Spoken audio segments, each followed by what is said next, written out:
এসআইআরের আতঙ্কে জনশূন্য মধ্যমগ্রাম। পৌরসভা ৩ নম্বর ওয়ার্ডের মাঠপাড়া এলাকায় গোটা গ্রামের ১০০-র বেশি পরিবার থাকত বলে জানা গিয়েছে। তবে এসআইআরের আতঙ্কে রাতারাতি উধাও সবকটি পরিবার। স্থানীয় মানুষদের অভিযোগ, এরা মূলত বাংলাদেশ থেকে এসেছিল বলে জানা গেছে। এসআইআরের কাজ শুরু হতেই এলাকা থেকে একে একে ভয়ে পালিয়ে গিয়েছে। আজ দুপুর ৩টে নাগাদ সাংবাদিকদের মুখোমুখি হয়ে এলাকার মানুষজন কি বলছে শুনুন। ব্যুরো রিপোর্ট, অভিনন্দন বাংলা। মেবি 2 ইয়ার্স, 2 বছর ধরে এখানে তো। তাহলে তো এরা ভোট দিত নিশ্চয়ই। সেটা সঠিক আমি বলতে পারবো না, তারা ভোট দিত কি দিত না। আমি হচ্ছে এখানকার বাসিন্দা, আমি এখানে থাকি, বাট ওনাদের আমি দেখেছি অ্যাবাভ 2 ইয়ার্স ধরে এখানে রয়েছে ওনারা। বাট কী প্রসঙ্গে কী জন্য থাকতো সেটাও আমি জানি না। আর ওদের দেখেছি হচ্ছে যেখানে এই ভাঙড়ি যে কাজগুলো হয়, আমি দেখেছি ওনারা ভাঙড়ি কাজই করতো।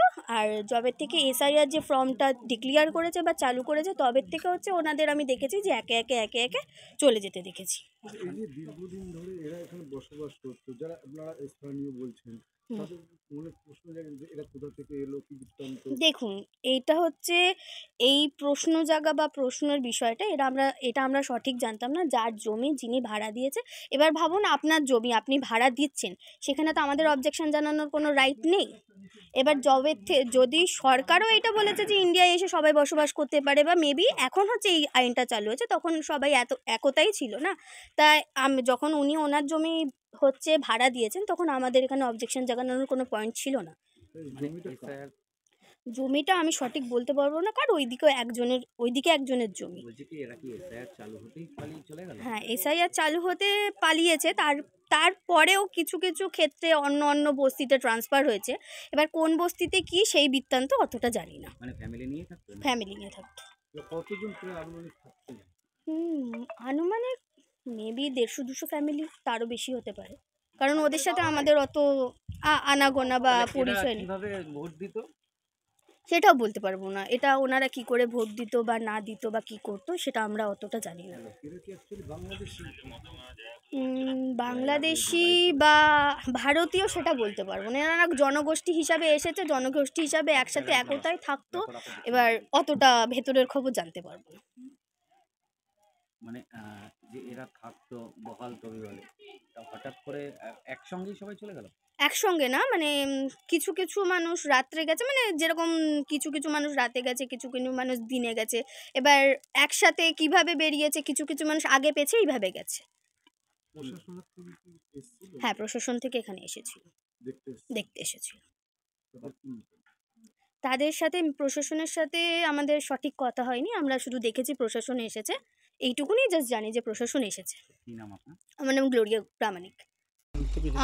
বলতে গেলে এখানে আনুমানিক 2 থেকে 3 বছর এনারা আছেন। আর এনারা হচ্ছে স্থায়ী নয়, এইটুকুনি বোঝা গেল। এনআরসি ফর্ম জবের থেকে ডিক্লেয়ার করা হয়েছে, তবের থেকে ওনারা আমরা দেখছি যে দিনরাত ওনারা চলে যাচ্ছে, দিনরাত চলে যাচ্ছে, এইটুকুনি দেখলাম। আর ওনারা মেবি পরিযায়ী শ্রমিকই ছিলেন। পরিযায়ী শ্রমিক ছিলেন, ভাঙড়ি, ওনারা সেই ভাঙড়ি তুলে বেড়াতেন। আর যারা ঘরের হাউসওয়াইফ ছিল তারা পরিযায়ী শ্রমিক। কতদিন ধরে এখানে থাকে? বিগত 2-3 বছর। আর হঠাৎ করে কবে চলে গেল? জবের থেকে এসআইআর যে ফর্মটা যে ডিক্লেয়ার করা হলো, তবের থেকে ওনারা চলে গেছে। কতজন ছিল? আপনারা তো পাশেই বাড়ি। আনুমানিক 100 থেকে 150 জন ফ্যামিলি এখানে। সারাদিন বাড়িতে থাকতেন এনারা? না, এনারা সারাদিন বাড়িতে, কিছু কিছু ফ্যামিলি থাকতো, আর কিছু কিছু ফ্যামিলি হচ্ছে আপনারা ভাবেন কাজে যেত সকাল সকাল, এইটুকু। তারপরে রাতে ফিরে আসতো আবার। তারপর কি হঠাৎ করে রাতারাতি সবাই চলে গেছে? হ্যাঁ, রাতারাতিই চলে গেছে, দিনে রাত্রে, বাচ্চা বয়স্ক সবাই, মানে ফুল ফ্যামিলি। মানে ওনারা যে কজন বস্তি ঘিরেছিল সবাই চলে গেছে। সব কি বাংলাদেশে গেছে? আর সেটা বলতে পারবো না অ্যাকচুয়ালি ওনারা বাংলাদেশি বা কোথা থেকে এসেছে, বাট ওনারা হুট করে এসেছেন, হুট করে চলে গেছেন। আপনাদের সাথে এমনি কথাবার্তা বলতো? কথা বলতো না। আপনি তো এখানকার আদিবাসী, কত বছর ধরে দেখছেন আপনি? আমি প্রায় 2-3 বছর, বলছি তো 2-3 বছর এনাদের আমি দেখেছি। আপনার নাম? আমার নাম গ্লোরিয়া ঘোষ। এটা কোন জায়গা? এটা হচ্ছে মধ্যমগ্রাম, পাটুলি, মাঠপাড়া এলাকা। আপনি তো পাশে, কি দেখেছেন? সেটা আমার বাপের বাড়ি, আমি তো ঠিক জানি না।